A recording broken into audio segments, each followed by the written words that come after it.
नमस्कार दोस्तों, स्वागत है आपका चैनल डेली खजाना में। चलिए बात कर लेते हैं कि आखिरकार कल के एपिसोड में जहां पर सना सुल्तान और अदनान की एग्जिट होती है, वहां पर क्या क्या चीजें हमें देखने को मिलती है। कल का एपिसोड जहां पर सना मकबूल के ऊपर ऐसे झूठे गंदे आरोप लगाए जाते हैं और मैं तो हद है, मतलब मैं तो इस बात को लेकर रणवीर शौर्य से लेकर अरमान के बिहेवियर, उनकी सोच पर डाउट खड़ा करता हूं कि ये किस तरीके के लोग हैं, कहां से आते हैं ये लोग। और ये जब अपनी पार्टी के लोग जब काम करते हैं तब इन लोगों को दिखाई नहीं देता है, और जब सामने वाला कोई इनके बारे में बोल दे या फिर जो इनके बारे में आवाज खड़ी कर दे तो ये जो है वहां पर बोलने लग जाते हैं। रणवीर शौर्य का ये जो डबल स्टैंडर्ड है इसे एक्सपोज करेंगे दोस्तों। साथ ही साथ बात करेंगे कि आखिरकार कैसे विशाल कटारिया की अगर बात करें तो कैसे जो है उसने कितना सही बातें बोली, और मतलब I totally agree with that. तो चलिए शुरुआत करते हैं आज के रिव्यू की। थोड़ा सा माफी चाहूंगा, लेट रिव्यू कर रहा हूं, बट लेकिन आप लोगों के लिए सारा रिव्यू लेकर आऊंगा। आप देख रहे हैं चैनल डेली खजाना, सब्सक्राइब कर लें। मैं राहुल भोज, फेसबुक पे वीडियो देख रहे हैं तो पेज को लाइक करना बनता है। सबसे पहले और अहम बात, अदनान और हम सना सुल्तान की बात करते हैं। माफी चाहूंगा, मैं सना मकबूल और सना सुल्तान में कभी कभार स्लिप ऑफ टंग हो जा रहा है, बट मेरा इंटेंशन तो आप लोगों को पता ही है कि मैं एकदम से सारी चीजें आपको क्लैरिटी के साथ बताता हूं, और साथ ही साथ मैं आपको ये भी बता देता हूं कि आखिरकार सेट से क्या बड़ी अपडेट्स आई हैं। तो सना सुल्तान की अगर बात करें तो सना सुल्तान का मुझे स्पेशली जो एक दोस्ती वाला बॉन्ड था, चाहे वो साईं केतन राव के साथ हो या नेजी के साथ हो, वो बहुत आला लगा। सना की अगर बात की जाए, वो दिल की बहुत ज्यादा साफ बच्ची है, ये तो हमने देख ही लिया। ठीक है, बिग बॉस में जिस तरीके का मसाला चाहिए, बिग बॉस में जिस तरीके का एक जुनून, एक पागलपन चाहिए जीतने का, बार बार अपने आप को सिद्ध करने का, वो थोड़ा सा सना में जो है लैकिंग है। लेकिन आप कौन होते हैं अरमान मलिक उसको फ्लॉप एक्ट्रेस बोलने वाले या फिर मोटा बोलने वाले या उसकी बॉडी शेमिंग करने वाले? आप कौन होते हैं अरमान? आप सबसे पहले तो अपने आप को देखिए, आप अपनी वाइफ को संभाल के रखिए जिसकी आप बैक टू बैक बेइज्जती करते हैं।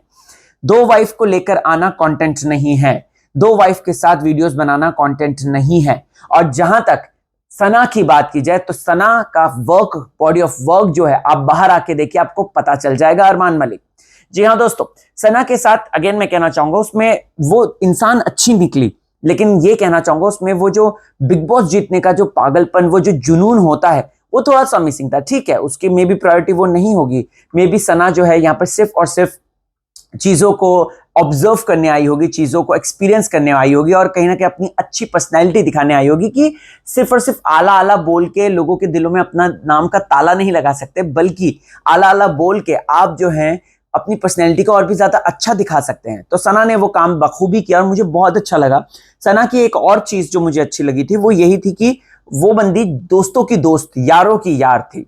अदनान की बात कर लेते हैं। वो मतलब देखो भाई, सच कहूं तो ये बात को मैं भी लाइफ में फॉलो करता हूं, जब आप में वो चीज नहीं है और आप बार बार वो ओवर प्रोमिस करते हैं, वो आप ओवर कॉन्फिडेंस में बातें बोलते हैं, अरे सिस्टम फाड़ देंगे, अरे सिस्टम फाड़ देंगे। भाई ऐसे सिस्टम नहीं फटने वाला। आप सिस्टम के अगेंस्ट जो ये बात कर रहे थे, आप पहले से एक ग्रज लेकर आए थे, आप पहले से एक तरीके का स्टोरी लेकर आए थे। वो ठीक है, आप लेकर आए थे, लेकिन क्या आपने वो इंप्लीमेंट किया? नहीं किया। आपने वो सारी चीजें इंप्लीमेंट नहीं करी। आप यहां पर सिर्फ और सिर्फ जो है, आते ही आपकी प्रायोरिटीज बदल गई। मैं अदनान की बात कर रहा हूं। आते ही आप जो हैं अपनी पहली प्रायोरिटी में लेकर आ गए, किसको पहली प्रायोरिटी में लेकर आ गए? आप नेजी को। नेजी को तुम्हारी प्रायोरिटी की कोई जरूरत नहीं, नेजी अपना गेम खुद खेल सकता है। आपकी विशाल प्रायोरिटी थी, लेकिन क्या आपने विशाल को प्रायोरिटी दी? सबसे सवाल पहला यही होता है। कटारिया के खिलाफ आप आवाज उठाने वाले थे, आपको वीकेंड पर कटारिया के बारे में बोला भी गया था, बट स्टिल आपने जो है किसी तरीके का, मतलब कह सकते हैं कि उसके खिलाफ जो है एक्शन नहीं लिया। तो सबसे बड़ा और सबसे अहम सवाल यही उठता है कि क्या कटारिया के खिलाफ अगर बात की जाए, आप स्टैंड लेकर आए सामने जिस उद्देश्य के साथ आप सना मकबूल के अगेंस्ट आए थे, तो क्या आपने, यही सवाल आता है कि क्या आप उनके अगेंस्ट हो पाए? तो दोस्तों ये जो थी, ये सिर्फ अदनान की हवाबाजी थी, और अगेन मैं कहना चाहूंगा ये अदनान की हवाबाजी ही उसको ले डूबी। बिग बॉस ने हिंट दिया है, बैक टू बैक दिया है, हर बार दिया है, आपको बोला गया है, वीकेंड पे बोला गया है, लेकिन अगेन यहां पर अदनान कुछ नहीं कर सका, तो इसकी वजह से वो इविक्ट हो गया। तो इन दोनों के इविक्ट होने की तो बात है, लेकिन अब यहां पर बात मैं करना चाहूंगा अरमान मलिक की।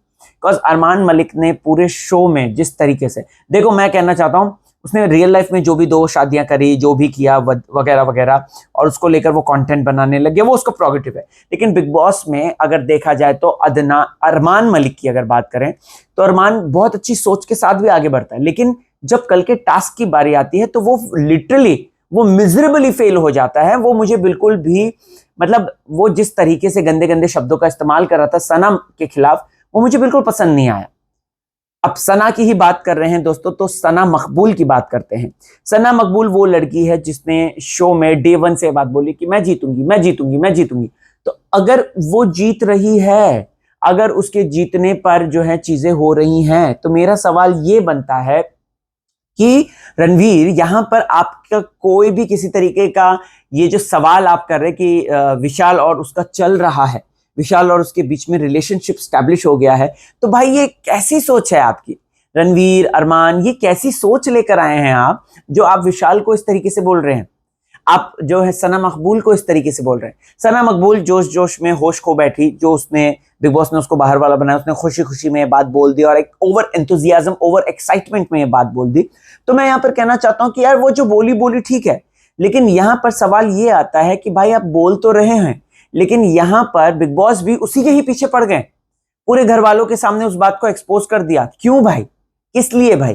क्योंकि आपको ये बात एक्सेप्ट कर लो कि इस सीजन में सना मकबूल के खिलाफ जो है बिग बॉस डे 1 से थे, डे 1 से उसको बदनाम कर रहे हैं, डे 1 से उसके लिए चीजें उठा रहे हैं, जबकि यही सना और ये रणवीर की लड़ाई में मुद्दा नहीं उठाया गया। वीकेंड के बारे में सना और साई की लड़ाई में मुद्दा नहीं उठाया गया कभी भी। क्यों भाई ऐसा? क्योंकि ऑब्वियस सी बात है ना, साई गलत थे, ऑब्वियस सी बात है यहाँ पर रणवीर गलत है। रणवीर का आप अगर देखेंगे ना, रणवीर अपने साथ वालों के खिलाफ कभी आवाज नहीं उठाते। अरमान ने इतनी बदतमीजी करी थी, और साई के तन जो है शर्ट वर्ट उतार के लड़ाई वड़ाई करने लग जाते हैं, उनके खिलाफ कभी भी कुछ बोला नहीं जा रहा। और यहाँ पर बोला किसके जाता है? रणवीर किसके खिलाफ बोलते हैं? विशाल के खिलाफ बोलते हैं, क्योंकि उसकी ज्यादा वो है फॉलोइंग। कटारिया के खिलाफ बोलते हैं कि ये तो बहरंड इंसान है, इसको तो कुछ पता नहीं है, इसकी लैंग्वेज खराब है, ये वो बोलते हैं। सना मकबूल के बारे में बोलते हैं कि कितनी ज्यादा वो एटीट्यूड में है, कितनी ज्यादा वो, ठीक है अगर जीतना है जीतना है जीतना है अगर वो बोलती है, तो इसमें प्रॉब्लम क्या है? इसमें प्रॉब्लम किस तरीके की है? आप क्यों इस बात को प्रॉब्लमेटिक बना रहे हो? बिग बॉस में मुद्दे बनाए जाते हैं, बट लेकिन अपनी सोच, अपनी अगर चीजों को लेकर चलेंगे तो आप मुद्दे क्यों बना रहे हैं? ये मुझे समझ में बिल्कुल भी नहीं आया। इसके साथ साथ अगर बात की जाए दोस्तों, अगेन मैं कहना चाहता हूं कि सना मकबूल की अगर मैं बात, उसने ये बात बोली, बिग बॉस ने उस बात का मुद्दा बना दिया, और फिर पूरे घर वालों ने जिस तरीके से उसको बेइज्जत किया, वो बेचारी डर के मारे कोने में छुप गई। ये किस तरीके का? आपने उसके सेल्फ कॉन्फिडेंस को कहीं ना कहीं पूरी तरीके से तोड़ दिया है। आपने उसके सेल्फ कॉन्फिडेंस को कहीं ना कहीं किसी तरीके से आपने पूरा जो कह सकते हैं कि खराब कर दिया है, अगर देखा जाए तो ये बात देखने को मिलती है, और मैं इस बात को बिल्कुल भी नहीं अप्रिशिएट करता हूं। ओवर एंड ऑल अगर बात की जाए, दीपक तो आउट हो गए थे। दीपक अभी कह रहे हैं कि सब अच्छे हैं, सब अच्छे, बहुत ज्यादा डिप्लोमेटिक हो गए हैं दीपक अपने इंटरव्यूज में। अगर आपने वो इंटरव्यू नहीं देखा है तो जरूर देख लीजिएगा टेली खजाना में। इसके साथ साथ दोस्तों विशाल की बात करें अगर, तो विशाल थोड़ा सा भटकते हुए नजर आ रहे हैं। विशाल का गेम कुछ भी नहीं नजर आ रहा है, उसके लिए आंसू बहा रहे हैं वो ये अपने अदनान के लिए। तो मैं जानना चाहता हूँ कि भाई, तो कटारिया के साथ जो तुम्हारी फ्रेंडशिप है तो वो ऑर्गेनिक नहीं लग रही, तो उस पर आप क्या कहेंगे? मैंने अगेन बोला है कि भाई डे 1 से आप कैसे दोस्त बना सकते हैं? या तो फिर कटारिया और आप जो है बाहर से सेटिंग करके आए हो, या फिर आप जो है कटारिया को पहले से जानते हो, इस वजह से स्टेज में आप अगेंस्ट हुए, बाद में आप दोस्ती करने लगे और पहले ही दिन से दोस्ती चालू हो गई थी। तो ये सवाल भी खड़े करते हैं कि ये कैसी फ्रेंडशिप है, ये किस तरीके की फ्रेंडशिप है, ये फ्रेंडशिप रियल है या फेक, पता नहीं। कटारिया की मैं अगेन बात करना चाहूंगा। पूरा कटारिया का वो अगेन कह रहा हूं कि बहुत दबदबा है। टैरोट कार्ड रीडर जिनसे मैंने टैरोट कराया था, उन्होंने तक बोला था कि कटारिया जो है one of the strongest contestant है, और कटारिया जो है वो कहीं ना कहीं जीत जाएगा। खैर देखते हैं कि क्या होता है, मुझे नहीं पता कटारिया का कैसा क्या होगा। लेकिन जो head of the house task है, अगर आपने देखा होगा तो head of the house task में रणवीर को की जीत कहीं ना कहीं आप देखते हैं कि वो, देखना अगेन इस हफ्ते वो फिर से सना मकबूल और इन लोगों को ही टारगेट करेंगे, और इनफैक्ट कर भी रहे हैं वो लाइव में अगर देखते हैं तो उनको टारगेट करेंगे, विशाल को टारगेट करेंगे, और अपनी शिवानी इन सब के बीच में गायब सी होते हुए नजर आई हैं। आला की अगर बात करें तो आला के टाइम पे भी शिवानी ने थोड़ा सा वो बोल दिया अजीब सा, जो कि अगेन मैं कहना चाहूंगा कि शिवानी का सही नहीं था एटीट्यूड। बट अगर बात की जाए तो सना सुल्तान की एविक्शन थोड़ा ठीक ही था। आपको क्या है कहना दोस्तों, बताइएगा जरूर। थोड़ा सा रिव्यूज की लेट होगी तो माफी चाहूंगा, लेकिन keep on watching tele Khazana. Bye bye.